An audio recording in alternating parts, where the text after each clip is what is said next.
Assalamualaikum warahmatullahi wabarakatuh dan selamat sejahtera. Video ini saya nak kongsikan bagaimana cara kita untuk mewujudkan satu classroom secara digital, iaitu dengan menggunakan platform Google Classroom. Okey, kita pergi pada langkah pertama. Langkah pertama, kita mesti mempunyai Google Chrome browser. Okey, ni Google Chrome browser, kita mesti ada browser ni. Kepada Google Chrome, kita buka Google Chrome. Okey, seperti biasa kita masukkan login. Contoh saya, macam saya dah terdapat di sini panel shortcut dalam browser. So kita just klik. Okey, untuk portal URL nanti guru-guru boleh dapat di bahagian description video, dan juga saya akan paparkan pada paparan video. Okey, so kita klik saja log masuk. Kemudian kita masukkan kita punya ID. Okey, ID guru mesti bermula dengan G dash dan diikuti dengan kita punya user ID kita. Okey, kemudian next. Ini saya gunakan sign in.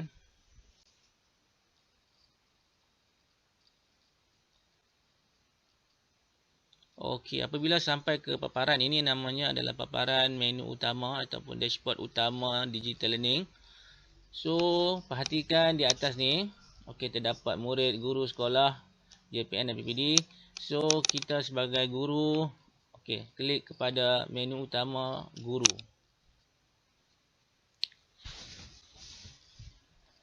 Okey, selepas itu, turun sikit, kita akan dapati beberapa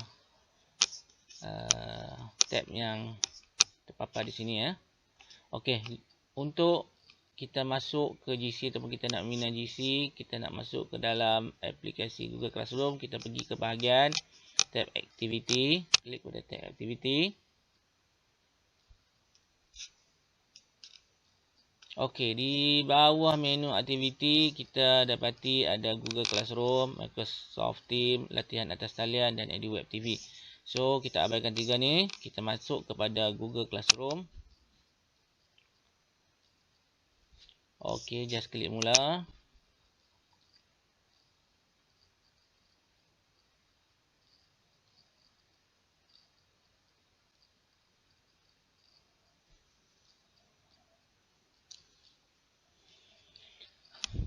Okey, ini adalah dashboard utama untuk Google Classroom personal saya. Okey di sini contohnya ada dua platform untuk kelas, iaitu kelas Sign dan juga ERPS yang digunakanlah. Ada dua yang dah dibina. So, bagaimana cara kita nak membina classroom yang baru ataupun kita nak wujudkan kelas yang baru? Kita just klik kepada, sentuh pada ni button tambah. Kita create kelas. Okey, kemudian kita namakanlah kelas GC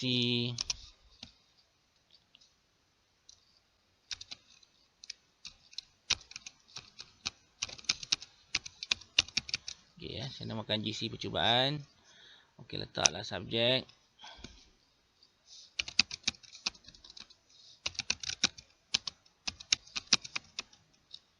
Sungayu room.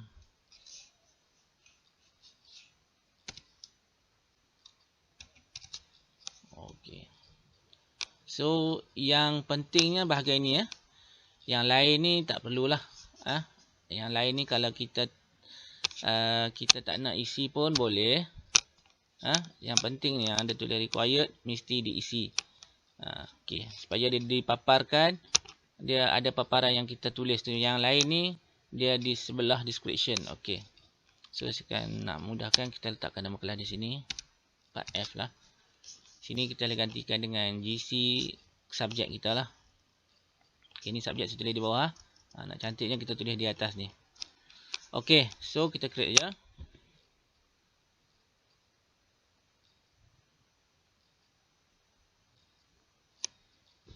Okey, tunggu recreating. Okey, apabila sudah siap dipublish, kita punya kelas GC tadi, okey ya. Dia akan papa begini. So ini kita punya main banner kita, iaitu banner untuk kelas lah. Okey, contoh tadi ya, GC percubaan 4F. Okey, ini adalah kod kelas kita yang kita akan kongsi kepada murid-murid ya. Okey, kita akan kongsi kepada murid-murid. Inilah kita akan kongsikan. Kita boleh letak dalam grup Telegram ke grup WhatsApp. Kita paste copy ni. Jadi murid tadi, kalau kita perhatikan yang tadi, dia ada dua kan. Waktu kita klik kepada contoh macam mana kita nak gunakan kod ni. Kalau kita nak ajar murid untuk dia nak join kelas, so kita pergi balik sini, kita pergi balik classes. Okey, nampak dah ada 3 paparan ni yang baru. Yang baru mesti di sebelah kiri sekali. So di sini. Kalau murid nak guna, dia akan pergi sini. Dia join kelas. And then dia akan masukkan kod tadi. Okey, kemudian dia klik join. Automatik dia akan join ke kelas yang kita bina. Okey, saya masuk balik kelas yang kita bina tadi. Okey, di sini ada untuk guru, dia akan ada 3 tab di atas, stream, classwork, paper dan juga grade ya. Jadi stream ni seperti yang saya dah sedia maklum, stream ni adalah tempat untuk kita berkomunikasi dengan murid, kita nak buat pengumuman dan sebagainya. Tempat untuk kita sediakan lembaran kerja ataupun assignment di bahagian classwork. Okey ya, di bahagian classwork. So bagaimana kita nak sediakan assignment, nak sediakan tugasan untuk murid. So hanya klik kepada butang create. So di sini kita boleh pilih sama ada kita nak letak secara nak letak bahan, kongsi bahan, nak membina soalan, nak bina dalam bentuk quiz assignment ataupun assignment ataupun tugasan biasa. Kita boleh pilih ya. Contoh seperti yang biasa saya gunakan, dua ni lah. Saya gunakan assignment dan juga quiz assignment. Okey. Contoh saya buat satu. Contoh saya klik je assignment. Okey, di bahagian ni kita boleh letak nama tugasan, instruction, apa arahan yang kita nak kongsikan atau kita nak bagi arahan kepada murid. So di sini bahagian untuk kita nak letakkan contoh nak letakkan gambar, kita nak letakkan link supaya boleh jadi bahan rujukan ataupun bahan panduan murid untuk menyelesaikan soalan. Okey ya. Sekejap. Okey, ini kita boleh create. Okey. Di dalam assignment kita juga boleh create. Kita boleh create form. Form ni selalunya saya gunakan form sebab form dia kita boleh generate dia supaya dia menjadi quiz. Okey, gunakan form and then kita kita create form lah.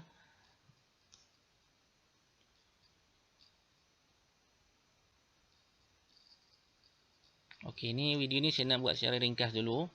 Nanti saya akan perincikan bagaimana kita nak create form untuk dijadikan quiz dan sebagainya. Okey.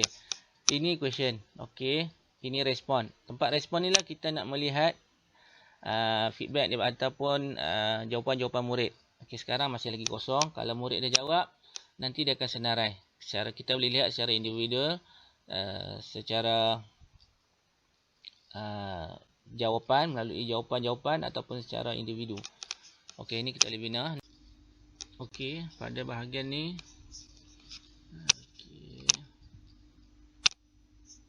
okey ya, pada bahagian ni terdapat pilihan kaedah bagaimana kita nak menghasilkan soalan, sama ada secara multiple choice. Kalau kita klik di bawah ni, okey, ada berbagai pilihan. Okey, yang biasa kita gunakan untuk buat latihan pada murid, short answer, paragraph. Maksudnya dalam penulisan ataupun jawapan yang panjang. Multiple choice, kita boleh gunakan A, B, C, D. Check box, pilihan jawapan dan pilihan jawapan. A, B, C, D pun kita boleh gunakan drop down ni. Okey, so sebelum itu kita kena namakan dulu. Okey, kita namakan the test. Okey, di bahagian ni tajuk ni penting. Kita tukarkan dulu. Ini default dia okey. Kalau kita klik sekali, secara automatik dia akan ambil yang mana kita tulis yang mana kita type tajuk tadi, test, akan sini dengan test. Kalau kita nak ubah pun boleh. Kita test lah. Kita ubah, kita buat test 1. Okey. Maksudnya di bahagian atas ni, inilah yang akan dipaparkan di dalam folder drive kita nanti. Di dalam folder drive, di folder classroom. Classroom di dalam subfolder GC percubaan kita tadi ya. Dia akan ikut susunan hierarki, dia punya hierarki folder dia melalui folder. Kalau nak cari dia punya, kita nak cari kita punya Google Form yang kita dah bina, kita kena masuk ke Google Drive, kemudian pergi kepada Classroom, and then pergi kepada folder GC kita yang kita bina tadi. Contoh ini adalah GC percubaan part F. So pergi ke dalam folder tu, barulah kita akan dapati Google Form kita yang dah kita bina ni, untuk kita edit dan sebagainya. Okey, selesai bab tu. So kita boleh klik lah. Contoh ni untuk kita tambah lagi. Okey, nampak dia ada penambahan. Kalau kita klik pada butang tambah, ini butang untuk import question. Mungkin kita ada source lain, kita boleh import masuk. Ini untuk kita buat add title. Ini letak gambar, kita letak video. Ini untuk buat section. Okey ya. Section ni kita abaikan, itu advance sikit. So kita selesaikan ni dulu. So inilah caranya untuk kita binakan soalan kepada murid. Just kita klik butang ni dan kita pilih kaedah macam mana kita nak bagi jawapan yang kita kendaki. Okey, ini bagian respons saya dah terang tadi. Okey, so respons setiap jawapan murid akan di rekod dalam ni. So kita boleh lihat secara dalam bentuk jawapan ataupun dalam bentuk individu yang menjawab. So settle. So ini adalah dalam mode autosave. Segala dalam cloud system dia mesti autosave. Dalam 10 second dia akan autosave. So tak perlu kita cari butang nak save. So just selesai macam ni. Ini untuk butang customize. Okey, contoh customize. Okey, kita pilih lah nak choose image ke, nak untuk ni bahagian header dia. Di bahagian header di atas ni kita boleh letak. Contohnya kita letak lah apa-apa sebagai contoh. Okey, work and school. Okey, contoh saya letak ini. Kita pilih kita insert. Okey, jadi nanti akan ada header. Akan ada header kepada kita punya latihan ataupun kita punya Google Form. Okey, dah selesai macam tu. Okey. Tengok all change save in drive. Dah settle, dia dah save. Kita boleh keluar. Okey, ini dalam folder kita nampak my drive, classroom, GC percubaan. Okey, ini untuk kita buat editing ataupun kita nak melihat hasil jawapan murid. Dalam folder mana? My drive, dalam drive, my drive, classroom, GC percubaan dan Google Form yang kita dah bina. Okey, kita masuk classes balik. So kita masuk classes balik. Saya nak tunjuk satu tab lagi, iaitu tab people. Okey, di bahagian tab people ni adalah senarai subscribe ataupun senarai murid-murid yang kita ada di dalam kelas tu. Ini senarai cikgu. Bagaimana nak tambah? Kita just klik. Okey, letakkan invite. Ini kita nak invite tanpa kita agihkan ataupun kita beri kod kelas. Okey, kalau murid join kelas kita melalui kod, automatik dia akan masuk di bawah ni. Bila kita klik pada tab people, kita dah nampak dah senarai murid yang dah join. Kalau murid yang tak join, dia ada masalah, kita boleh gunakan kaedah ni. Okey, kita invite student, kita letakkan email dia orang. Okey, macam itulah, apa-apa lagi. So kita invite, itu je. Ini untuk invite guru pun sama kaedahnya macam dengan kita nak invite murid. So ini bahagian grade. Okey, bahagian grade ni lah kita nak tengok progress murid. Kita nak tengok keberhasilan murid. Latihan-latihan yang murid buat. Okey, berapa grade yang murid bolehi. Okey, ni bahagian grading murid. Okey. So kita masuk di sini nampak dah dibina. Tugasan kita yang pertama tadi di bawah topik BM kita ada test. Okey. Kaedah kalau kita murid nak masuk, kita kena klik test and then dia orang akan view assignment. Okey ya. Ini view assignment. Okey, kita nampak lihat sini. Okey, nanti kita akan lihat sinilah. Ini berapa murid dah hand in, berapa murid yang dah terima assign, dia akan senarai di sini. Okey, ini instruction ataupun bahagian tugasan yang kita dah berikan. Kita just klik, kita boleh lihat kita punya apa yang kita hasilkan tadi melalui Google Form. Okey, ini student work. Okey, dah settle. Nanti dia akan dah berapa orang dah turn in, berapa orang dah kita dah assign. So ini kepada folder assignment tu. Okey. So kita dah pergi kepada classes balik.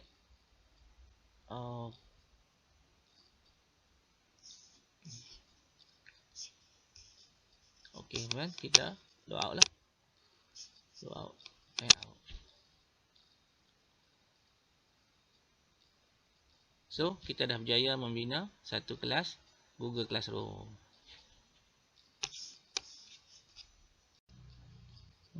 Okey. Saya rasa cukup sampai di sini dulu perkongsian video saya mengenai dengan cara untuk membina Classroom dalam platform GC. Jadi akhir sekali saya ucapkan ribuan terima kasih kepada anda semua yang menonton perkongsian video ini. Saya harap video ini dapat membantu untuk guru-guru dan juga rakan-rakan anda semua membina kelas di dalam platform Google Classroom. Sekian, Assalamualaikum warahmatullahi wabarakatuh.